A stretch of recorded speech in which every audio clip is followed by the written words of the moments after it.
Então, pessoal, continuando aqui os nossos direitos e vantagens, e dentro das vantagens, né, a gente vai falar das vantagens propriamente ditas, a gente vai começar falando das indenizações, estão aí no artigo 47 da Lei 1818, eu vou fechar essa parte aqui de cima, tá, para ficar mais fácil para a gente, e a primeira que a gente vai falar vai ser a ajuda de custo, vem cá comigo. A ajuda de custo é para o servidor que muda, né, de domicílio, no interesse da administração. Então é interessante você ter isso em mente. Não é porque o servidor quis mudar, é porque a administração quis mudar o servidor. É verdade o duplo pagamento, ou seja, você já tem um cônjuge ou companheiro que já é servidor e ele já trabalha naquela mesma sede e ele já recebe, então os dois não recebem, tá bom? E o valor para custear essa mudança, ele pode chegar até o máximo de 3 vezes o valor da remuneração do servidor. E aí, como é que acontece esse pagamento, né? Primeiro o servidor gasta, aí depois ele comprova e ele recebe, ele é restituído, né? E aí o que acontece? Ele tem que comprovar a mudança de domicílio, esse pagamento vai servir aí para as passagens do servidor e da sua família, para as bagagens do servidor e da sua família e para os bens, né, galera? Que é o famoso frete. Eu vou até colocar aqui para gente, para ficar mais dinâmico, né? Colocar entre aspas assim, ó, frete. Beleza? E aí, se ele não comparecer, ele tem até 10 dias para restituir, tá, pessoal? Tá no artigo 49, eu vou dar um pulinho aqui na lei, só para aproveitar para a gente tirar mais uma dúvida. Ajuda de custo, deixa eu colocar aqui, ó, para você me acompanhar, que é bom que você vê meu raciocínio aqui, né? Às vezes você até aprende a mexer, até aprende um pouco comigo aqui, da forma como manusear. Então, aqui no caput, aqui, ele fala ajuda de custo destina-se, tal, exercício em nova sede, a gente já viu, é verdade do pagamento, tem que comprovar, o servidor, então é isso mesmo aqui, tá? Acho que é isso mesmo que eu queria ver aqui. Não tem mais nada a ser acrescentado lá não, então tá tudo ok. Vamos lá, vamos voltar para o nosso mapa mental. Xmind. Prontinho. Então vamos lá, pessoal, ajuda de custo.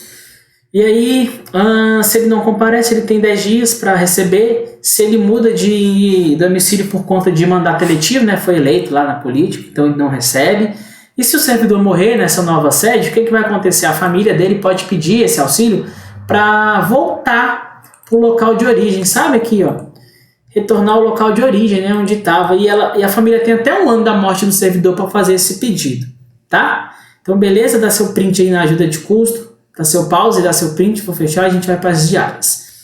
Olha só, pessoal, as diárias aqui, elas são conhecidas porque elas são usadas para afastamento eventual e transitório, né? Então não é para sempre.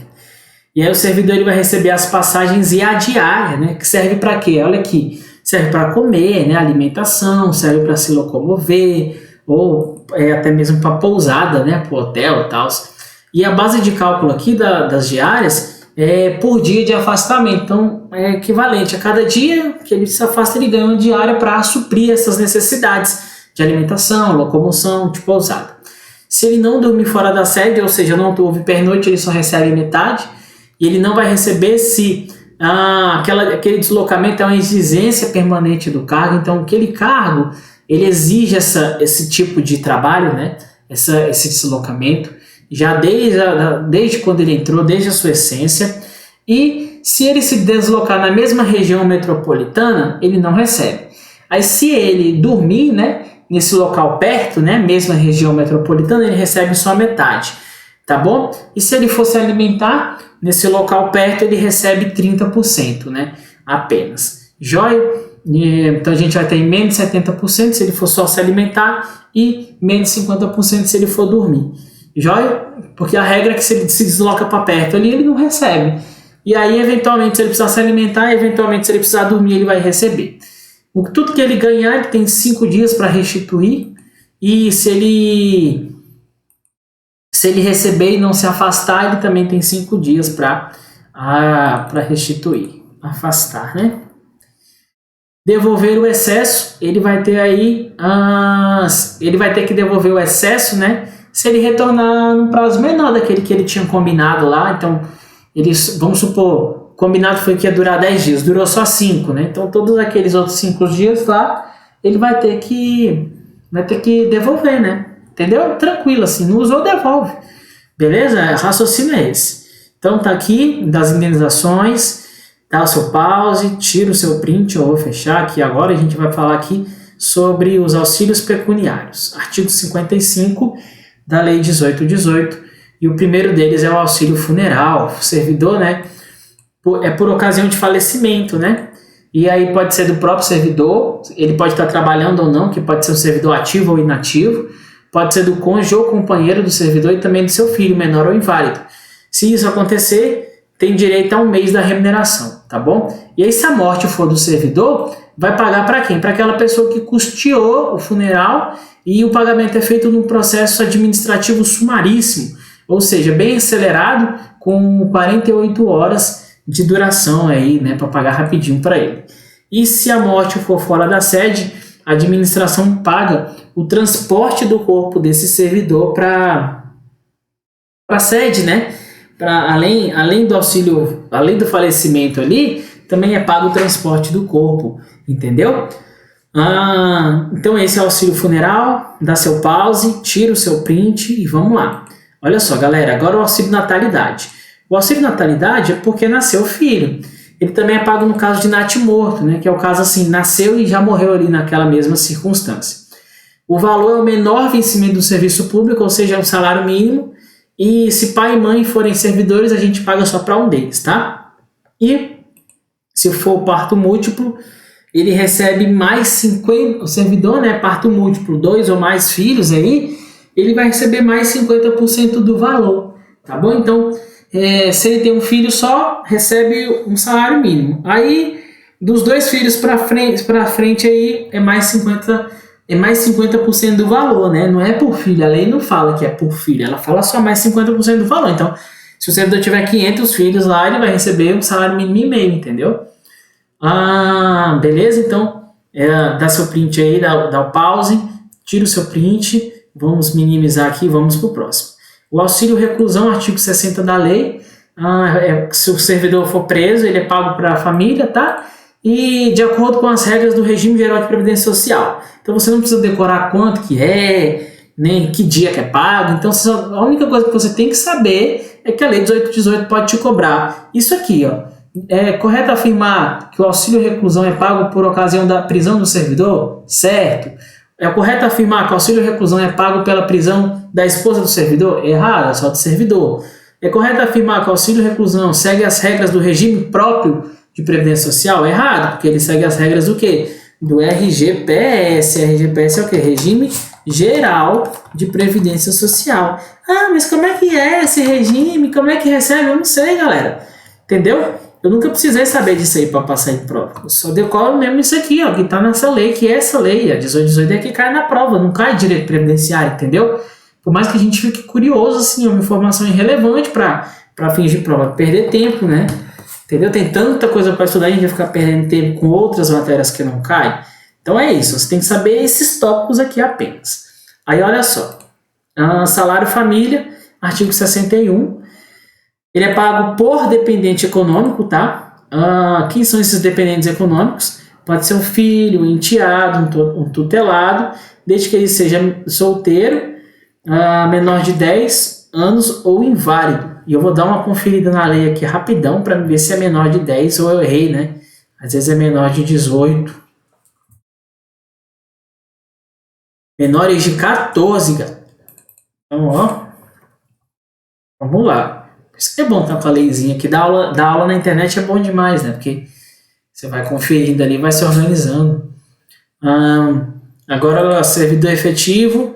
Então, ele é pago por dependente econômico. Você pode estar trabalhando ou pode estar inativo, né? Aposentado ou disponível. Segue as regras do RGPS, então valor, essas coisas, entendeu? Vai seguir tudo o regime geral. Você não precisa se importar com isso. Só tem que saber mesmo que existe um instituto. Tem que saber que é por dependente econômico, que é por servidor ativo ou inativo, e o pagamento dessas cotas vai ser pago junto com a remuneração do servidor, ó, na folha de pagamento dele junto com a remuneração, tá? Algumas observações a respeito aqui dos auxílios pecuniários.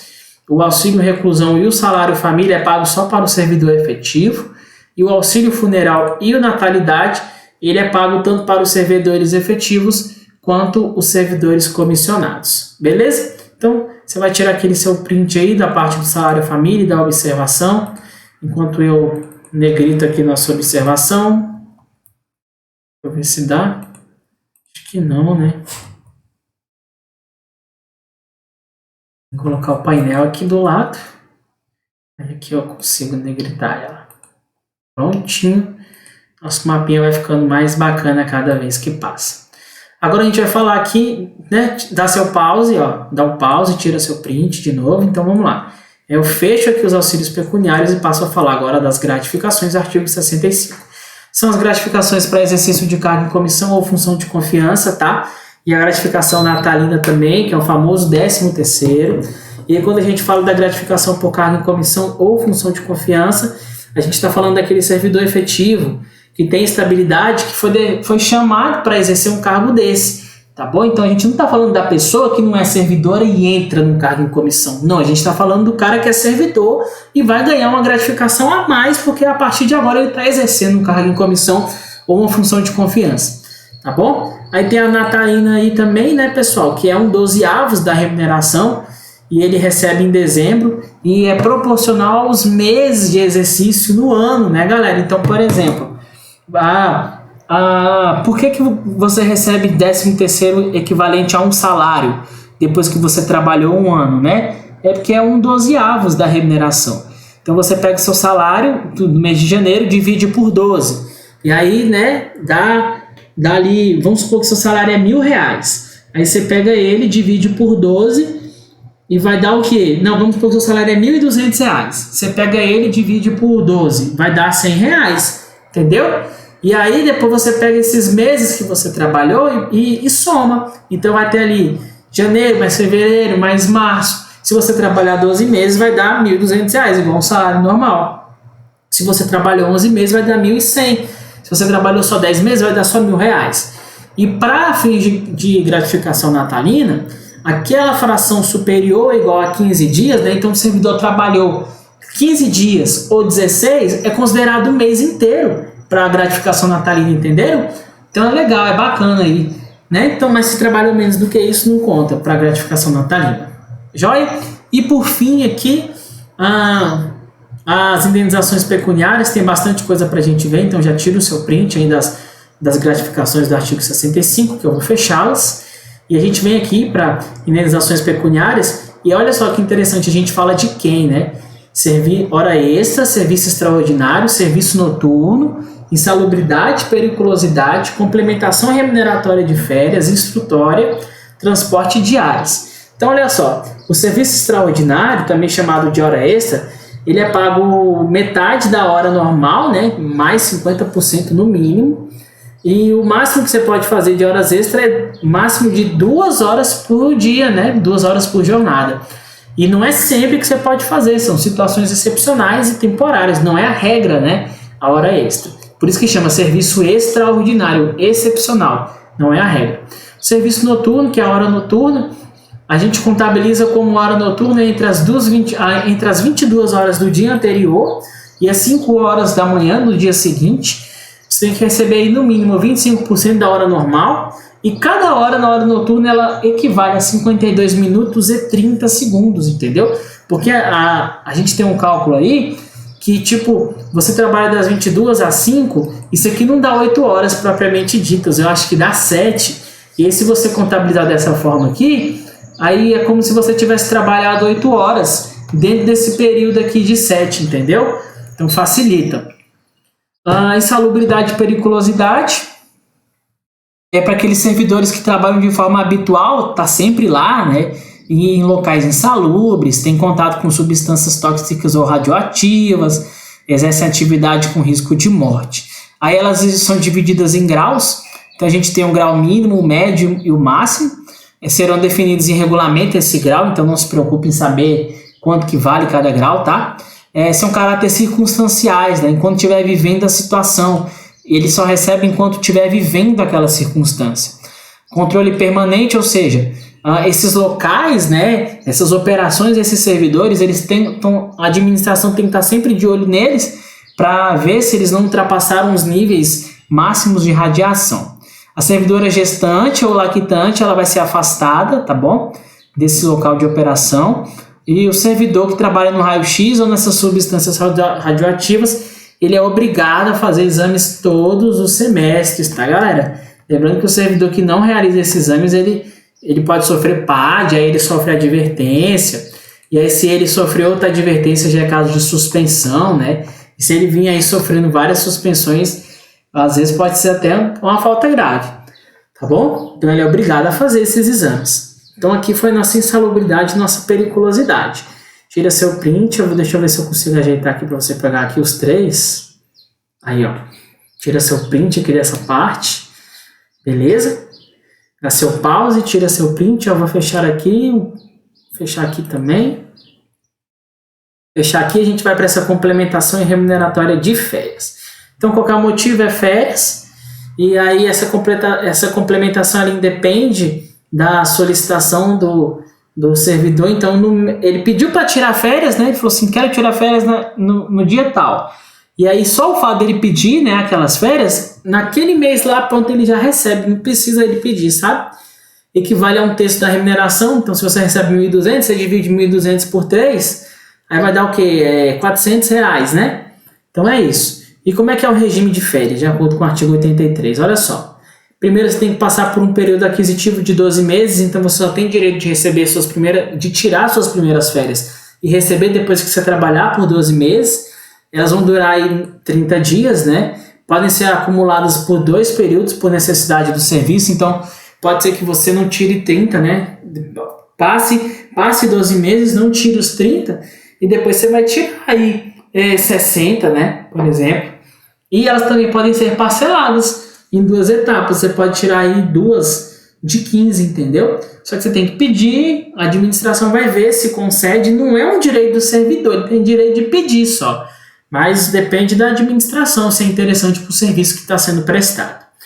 E aí, se ele parcelar, se você parcelar suas férias, você vai receber tudinho já, um terço, tudinho na primeira parcela. Então, mesmo que você tire 2 períodos de 15, a sua remuneração, né, seu um terço, ele não vai vir um pouco aqui no primeiro período e um pouco no segundo, vai vir tudo de uma vez só no primeiro.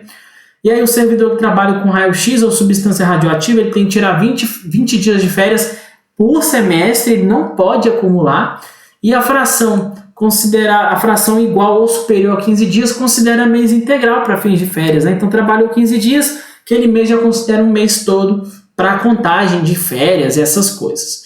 As suas férias podem ser suspensas por motivo de calamidade pública, comoção interna, tribunal do júri, serviço militar obrigatório, serviço eleitoral, necessidade do serviço, né, que é decretada pela autoridade máxima do órgão e tem que ser publicado no diário. Peraí, deixa eu mandar para cá. E o restante, na verdade estava certo, né? A suspensão tem que ser publicada no diário, certo? E o restante do período ele é cumprido de uma só vez.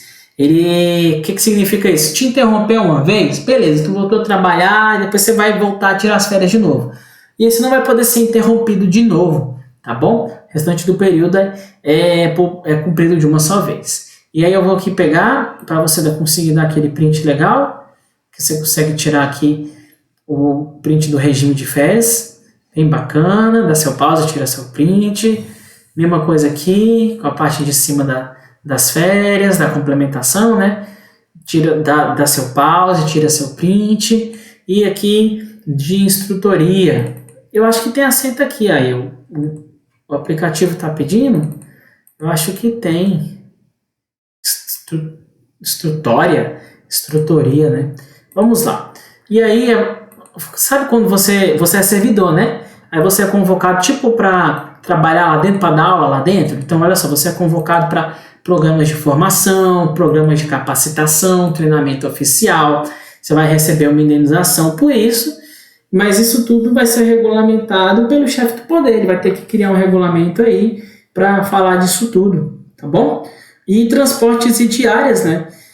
Quem é que vai receber? São aquelas pessoas que elas foram depor fora da sede. Então você é servidor, foi testemunha de alguma coisa, né? Aí você teve que viajar, aí você ganha, entendeu? E também um membro de comissão da corregedoria que ele tiver que se deslocar para apurar os fatos, né, essenciais ao esclarecimento Então, tem um PAD, né, um processo administrativo.